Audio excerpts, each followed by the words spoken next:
You need to obviously, if you're looking to buy a house or a condo, you're going to have insurance for it. We talked about that at the beginning, how you're going to get your down payment for it. We talked about one of the key factors of purchasing a home is money.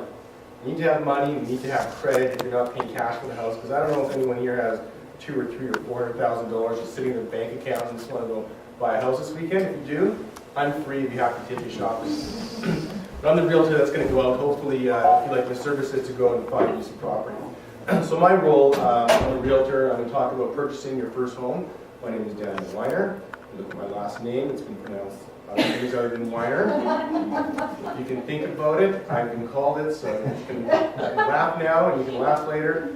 People have laughed their whole entire lives. In fact, I was just on an airplane about a month ago, and they made a mistake when people coming on the plane. They couldn't figure out they were missing a person, or they had an extra person. And they couldn't figure out, we were delayed for half an hour on the tarmac before we took off, and you know what we're going to do? We're going to call out everybody's name on the microphone, and I'm like, no, you're not. So I'm sitting there, they're yelling the names, Mr. Smith, he puts his hand up in the air, and Mr. Johnson puts his hand up in the air. Is there a Daniel Weiner here? This is what I heard. The whole plane was laughing with, yeah, that was weird. It's after an elementary school and high school. So anyway. So, Daniel Weiner, I'm a real estate agent here in Calgary. We're putting out some real estate professionals. And if you want to, you can need to click to the next slide there. I'm going to talk today, just go over some real basics about purchasing property for a first-time home buyer. Go right, left, enter, and there you go. So talking about tonight's agenda, I'm going to talk about renting versus owning, what the benefits are of home ownership. And talking about, again, getting back to the core of buying property, you need to have money. You need to be approved. What can you afford? Can you afford a $500,000 house, a $200,000 house? So I'm going to just briefly talk about that, give a quick one-slide overview of what we just talked about by management committee lending centers. And why using a realtor? Do you want to shop for property on your own, or do you want to use a skilled professional realtor that can take you throughout the process and ensure that you can buy your first property, or second, or third, or fourth, safely and doing it in the right manner? And there was something else? Sorry. That's okay. And I was just going to give a quick market update and just talk about some market stats to kind of give you an idea as, when is a good time to buy. So I'm going to go back to 2007, 8, 9, 10, 11, 12, and just show you what the market was like over the last 5 years and where we're at today. And so you can see for yourself when is the best time to buy.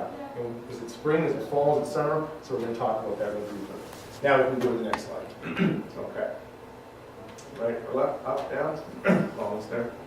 Enter, works. Okay, so I'm going to just briefly talk about the benefits of property ownership, owning property, renting versus stepping in and getting into the market and making that investment. Does anybody here live for free? That's fine. 2 people live for free? Actually, two, yeah. That's common, because the goal is, I would love to live for free. Fortunately, I don't. I've either paid rent before I bought property, or I'm paying a mortgage payment.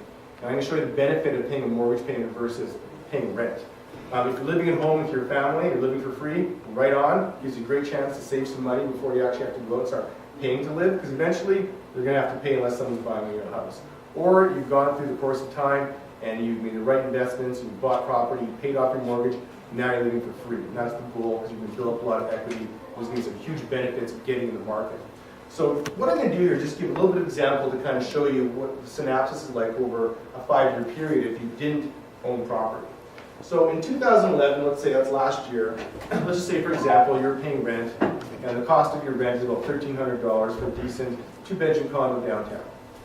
Okay, with $1,300 over the course of the year, you're going to pay about $15,600. That was year number one. That's what it costs to live, just for the rent. Year 2, 2012, which is this year, you're staying in the same place, you're paying the same thing, you're $1,300 a month, so your total amount you're paying in rent for the year is $15,600. You don't think about it that way, but you're paying every month, no matter what you're paying anyways. Then all of a sudden your landlord comes knocking on your door and says, Daniel, I'm living here for 2 years, everything's going up, prices are going up, everyone's making more money, inflation, we're increasing your rent, it's now going to be $1,300, like $100 a month. Great, I have to do it. I can say no and go find something else, but I'm going to have to pay the same thing somewhere else anyways, because that's what the market is paying for rent. So rent has now gone up, and now I've got to pay more every month So I'm paying $1,400 instead of paying $15,600 a year. Now I'm paying $16,800. It's a couple $1,000s more a year, or a little over $1,000 a year. Same thing, 2014, I do the same thing in the same spot, and then all of a sudden I go into year 5 now, it takes me to 2015, and I just now get increased again, it can be $1,500 a month. So now I'm paying $18,000 a year, because the rent keeps going up. Rent could have gone up even more than this, but I'm just, for this example for today, I'm showing you over a 5-year period, have a decent place to live here in Calgary, you could be paying, or you probably will be paying $82,000 if not more. So after 5 years, you just paid $82,000 in rent, what do you get back? Anyone? Nothing. You got zero equity, no opportunity to make these gains in life. So all that time you've been paying rent, if you could have done a smart thing at the beginning and saved up money, bought a condo, bought a starter home, over 5 years you'd have some huge equity. So let's just go to the next slide here. That's over 5 years. Now there's some people I know that are, they started paying rent when they're 18, 19 years old, now they're almost 30 years old. So for 10 years, almost $200,000. You think about it, $200,000 you've been paying towards rent just to live without making the proper investments. Instead of having that money work for you, you can actually see that gain. So let's take the next slide, look over the next 30 years. If you never bought property or just paying rent with all the inflation, all those rent increases all the way through, I can guarantee you that same place or something similar is going to cost you over $500,000. And again, I think you all know the answer. What do you get back from that? Wouldn't it be good if you can actually gain some equity and actually have more than that after 30 years by doing it the smart way, making the right investment? You can all nod your head because the answer is yes. So we'll go to the next slide. I'll show you a little chart here. So this is a little chart that I made up just to kind of show you an example of over the course of time how to actually have that financial freedom and have that retirement that you're looking for by making the proper investment now and getting into the market. Whether you're a first-time home buyer or really looking at buying investment property or rental property, I'll just kind of start over here. So let's just say you make the decision you want to get into the market, you want to buy yourself a starter home, or you want to buy yourself a condo, and the price is about $275,000.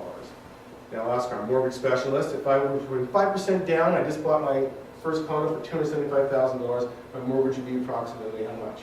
It would definitely be under $1,000 a month. $1,100 a month? Yeah. Okay, so that's probably very similar to what that rent was going to be, give or take a few $100s, but not much difference.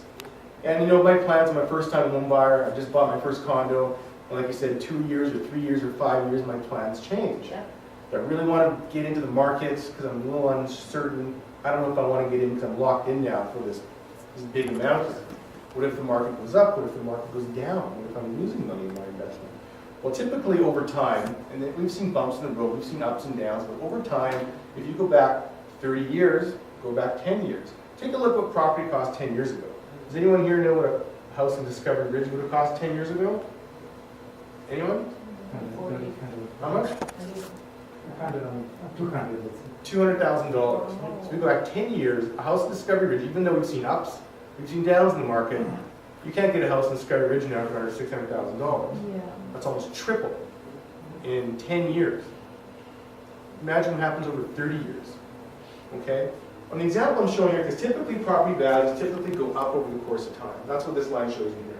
So over 5 years, it's going to go up a little bit. And I think I'm kind of conservative, where after 30 years, that property you pay $275 and saying $600. It could be $1 million.